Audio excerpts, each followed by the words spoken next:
তারপর আমি জিজ্ঞেস করলাম, কেন? তুমি তো বলেছিলে আমার এসএসসি পরীক্ষা দেওয়ার পর তারপর আমরা দেখা করব, তার আগে দেখা করব না।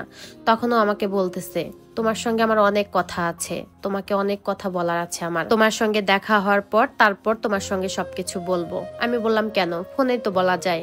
ও বলল, না, ফোনে সব কথা বলা যাবে না, তোমার সঙ্গে দেখা করে তারপর তোমার সঙ্গে কথা বলতে হবে। তখন আমি বললাম, আচ্ছা ঠিক আছে, কোথায়, কখন, কিভাবে দেখা করবে আমাকে বলে দাও, আমি তোমার সঙ্গে দেখা করব। ও বলতেছে, আচ্ছা আমি একটু ভেবে চিনতে তারপর তোমাকে জানাবো। আমিও বললাম, আচ্ছা ঠিক আছে। এই বলে ফোনটা কেটে দিল। তারপরের দিন গিয়ে আমার বান্ধবীদের সঙ্গে সবকিছু আমি শেয়ার করলাম। ওরাও সবকিছু শুনে বলতেছে, আচ্ছা ঠিক আছে, ও যেহেতু দেখা করতে চাচ্ছে তাহলে দেখা কর। আর এমন তো না যে ও তোকে ভালোবাসে না, ও তো তোকে সত্যিকারে ভালোবাসে। দীর্ঘ 2 বছর তোদের রিলেশন, এর মধ্যে তোদের তো একটু ঝগড়াও হয়নি। দেখা করতে চাচ্ছে, দেখা করে নে। তারপর আমি বললাম, আচ্ছা ঠিক আছে। তারপর রাত্রে খাওয়া দাওয়া করে শুয়ে পড়লাম। শুয়ে থেকে অপেক্ষা করতেছি ও কখন মেসেজ দিবে, কিন্তু না, ওই দিন আর কোনো মেসেজ দিল না। আমি অনেক রাত পর্যন্ত জেগেছিলাম, 2টা বেজে গেল, তারপরেও ও কোনো মেসেজ দিচ্ছে না।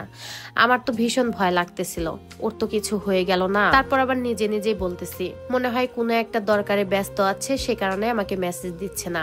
কিন্তু না, তারপরের দিনও সে আমাকে মেসেজ দিল না। এইভাবে কয়েকটা দিন কেটে গেল, ও আমাকে কোনো মেসেজই দিল না।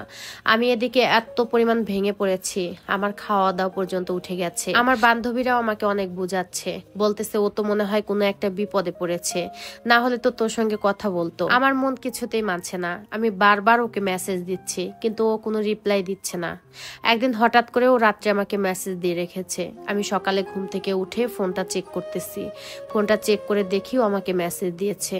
ও ওখানে লিখেছে যে, তুমি আমাকে মাফ করে দিও, আমি তোমাকে অনেক ঠকিয়েছি, তোমাকে আর আমি ঠকাতে পারছি না, আমি তোমাকে সত্যি ভালোবেসে ফেলেছি। কিন্তু সত্যি কথা কি জানো, আমি বিবাহিত। আমি জানি তুমি এই কথা শোনার পর যতটুকু আমাকে ভালোবাসো তার চাইতেও দ্বিগুণ আমাকে ঘৃণা করবে।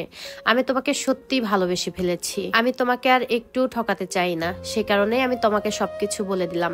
পারলে তুমি আমাকে ক্ষমা করে দিও, আর তোমার সঙ্গে আমি কোনো রকম আর যোগাযোগ করবো না। এই মেসেজটা দেখার পর মনে হলো যে আকাশটা ভেঙে আমার মাথার উপর পড়লো। আমি কি বলবো, আমি একদম ভাষা হারিয়ে ফেলেছি। একটা মানুষ কিভাবে পারলো আমাকে ঠকাতে? আমার ভালোবাসায় তো কোনো খুঁত ছিল না। আমি তাকে সত্যি মন প্রাণ দিয়ে ভালোবাসতাম, একদম পাগলের মতো ভালোবাসতাম। সে কিভাবে পারলো আমার সঙ্গে এরকম খেলা খেলতে? আমি অনেকটাই ভেঙে পড়েছিলাম। আমি স্কুলে যাওয়াও বন্ধ করে দিয়েছিলাম। তখন আমার বান্ধবীরা এসে আমাকে অনেক বুঝালো, আর এই ব্যাপারে আমার বাবা মা এখন পর্যন্তও কিছু জানতো না। আমার বান্ধবীরা আমাকে বুঝালো, এরকম করলে তোর জীবনটা নষ্ট হয়ে যাবে, সামনে পরীক্ষাটা দে অন্তত, তারপর যা করার তা করে নিস। তখন আমি বাধ্য হয়ে পরীক্ষাটা দিই, আর পরীক্ষাতে অনেক ভালো একটা রেজাল্ট করি। আর এর মধ্যে ওর সঙ্গে আমার একটু কথা হয়নি। আমার বাবা মা সিদ্ধান্ত নিল আমাকে বিয়ে দেবে। আমার ফুফাতো ভাই বিদেশ থেকে এসেছে, সে আমাকে এক নজর দেখেই পাগল হয়ে গেছে, সে আমাকে অনেক পছন্দ করেছে। আমার বাবা মা সিদ্ধান্ত নিল তার সঙ্গে আমার বিয়ে দেবে। আমারও বা কি করার আছে? আমারও তো কিছু করার নেই। যাকে এতটা পরিমাণ ভালোবেসেছিলাম সে আমাকে এত পরিমাণ আঘাত দিল, আমার আর কিছুই করার নেই। বাধ্য হয়ে বাবা মার সিদ্ধান্ত মেনে নিলাম। তারপর আমাদের বিয়ে হলো, আলহামদুলিল্লাহ। আমার শ্বশুর, শাশুড়ি, স্বামী সবাই অনেক ভালো, ওরা অনেক ভালোবাসে আমাকে ওরা একদম মেয়ের মতো করে রাখে। আমার স্বামী 6 মাসের ছুটি নিয়ে এসেছিল দেশে। আমাকে বিয়ে করার পর 6 মাস পর সে আবারও বিদেশ চলে গেছে। আমার একটা ফুটফুটে মেয়েও হয়েছে। ওর আব্বু কিছুদিনের মধ্যে দেশে আসবে, কিন্তু মাঝে মাঝে না, ঘুমের মধ্যে আমার বুকটা কেঁপে ওঠে। বারবার মনে হয় আমি যদি একবার ওর সঙ্গে দেখা করতে পারতাম, একবার যদি ওর সঙ্গে কথা বলতে পারতাম, তাহলে জিজ্ঞেস করতাম কেন সে আমাকে ঠকালো।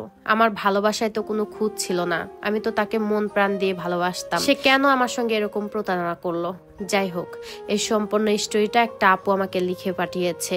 তো আপুর উদ্দেশ্যে একটা কথা বলি, যেটা অতীত সেটা অতীত। অতীতের কথা চিন্তা করে বর্তমান নষ্ট করবেন না। আপনি বর্তমান নিয়ে সুখে থাকেন। আপনি ভালো একটা স্বামী পেয়েছেন, ভালো একটা শ্বশুর বাড়ি পেয়েছেন, এরকম ভাগ্য কয়জন মেয়ের থাকে?